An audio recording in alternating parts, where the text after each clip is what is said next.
Hello, this is the Watchdog. Welcome back to Fun with Watches. If watches weren't fun, you'd only need one. Today we're going to review the Pagani Design PD1812 in the Monochrome colorway. Let's start with the wrist check. I'm wearing this Benyar BY5212. I just reviewed this watch. If you haven't seen the review, be sure to check it out. And Grego is wearing my Addie's Dive AD2070. I just unboxed this watch, so if you haven't seen the unboxing, be sure to check it out. Grego is concerned. Apparently, Princess Leia is upset with the Trade Federation and implemented tariffs on all their imported goods. I asked him if he was worried because the last time the Republic had a conflict with the Trade Federation, it led to the fall of the Republic and the rise of Emperor Palpatine. He said no, he gets all his frog aches through the Federation. All right, let's take a look at the watch. Comes in this typical Pagani Design box with all the typical Pagani Design goodies. And here it is. Isn't that a nice looking watch? I think it's kind of a big improvement on the previous Black Bay versions that Pagani Design has done. So I've been happy with it. This is the third Pagani Design Black Bay homage on my channel if you don't count the GMT versions. This PD1812 is a little different than the PD1671 despite having the same case and movement. Whereas the 1671 is designed to look like the Black Bay 58 lineup, this one is meant to look like the more basic 41mm Black Bay Heritage lineup. Last year, Tudor updated the Black Bay by removing all the red and gilt, and it quickly received the nickname of the Monochrome, and it received universal praise and breathed some more life into the Black Bay line. They also gave you the option of a J-style bracelet. Pagani Design gives you no such option, but since the case is identical to the 1671, the 1671 bracelet is sold separately and should fit this watch if you prefer the rivets to the J-style. This watch comes in 4 different colorways. I chose the black monochrome colorway because that's what the big deal was about last year. There's also the burgundy bezel with gilt handset and markers. If you want something more exotic, you can get the green bezel, which makes it look like the Harrods edition that you can't really go buy. If you don't care if it matches an actual Tudor, there's an ice blue dial. The watch is 42.1 millimeters if you measure at the bezel, which overhangs the case, making the case 41. It's 49.8 millimeters lug to lug with inverted end links. Always nice to have inverted end links. It's 14.8 millimeters thick, including this dome box crystal. Has a 22 millimeter lug width, which tapers down to 18 at the clasp, and weighs 156 grams on the supplied J-style bracelet with 3 links removed. The bezel is a 90-click unidirectional, and the action is really good. Nice solid clicks, no back play. And it doesn't seem quite as stiff as the last one I reviewed. Then we have an aluminum insert, and that's fine because that's what Tudor does. Tudor hasn't switched to ceramic yet like Rolex has. And the only thing loomed on the bezel is the Lume pip. And then we have the dial. We have the minute markers, and then we have the indices. We have a triangle at the 12, batons at the 3, 6, and 9, dots everywhere else. We have the Pagani Design logo applied up top, and it's kind of hard to see because of the black dial. Then on the bottom, all it says is automatic, nothing else. It doesn't say Uggs like the 1671 does. No mention of water resistance. You get your 100 meters, and that's all, but that's plenty for a desk diver. And then we have the hands. We have the fence post minute hand, the snowflake hour hand, and the snowflake second hand. And there is a ghost date because this is an NH35. Then we have the crown. It's signed. Thread action's fine. Pops nicely. And then when you go to screw it back in, it seems to catch right away and you don't feel a lot of resistance. So that's nice. Then we have the crystal. Crystal is a box dome sapphire. And as you can see, there's distortion. So there's single domed. And I don't know if there's air coating, but there's quite a bit of reflection. So probably not. Then we have the case. The case is really nice. It's brushed on the sides and tops and has a polished chamfered edge. And once again, this is the exact same case as the 1671 because the measurements are identical. So I can't imagine Pagani Design came out with a new case if they're going to stick with the same size. Just wouldn't make any sense. Oh, another thing I forgot to mention about the crown, it doesn't have that red stripe like the 1671 does, or every other Black Bay homage I've done from Pagani Design. So that's great, because that red stripe would have just totally ruined the look of the monochrome BB50 Black Bay.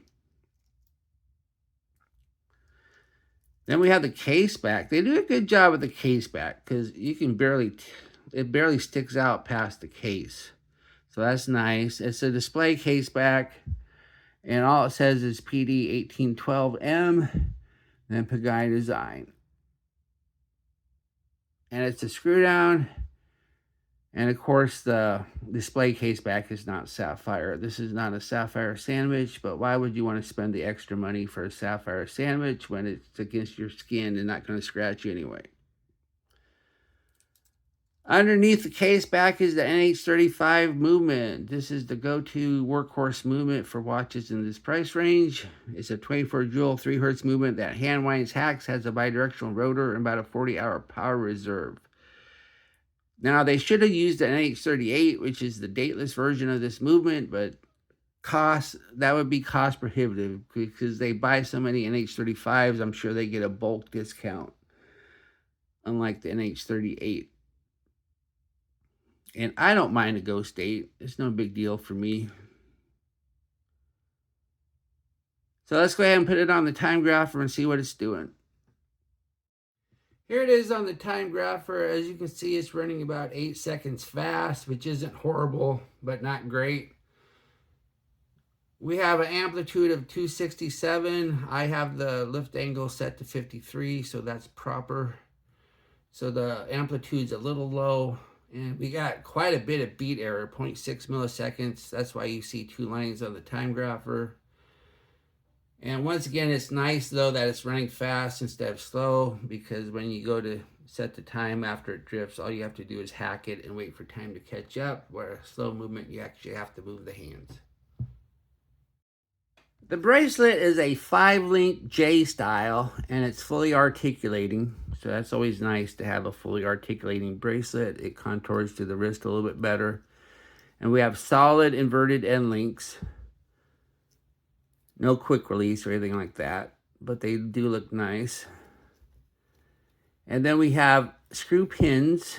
And as you can see, the heads are really small, so you need a really tiny screwdriver. And then we have the clasp. The clasp is identical to the 1671. It's this milled clasp, and it has a diver's extension. And the bad thing about the diver's extension is it takes up so much room in the clasp that you only get 3 holes of micro adjust, and they're really close together. Now, on a J-style bracelet like this, it's not as big of a deal because it can cover the distance of 1 link, so you should still be able to get the perfect fit. But it just would have been nice to have I wish Pagani Design would come out with a new clasp for their Black Bay homages.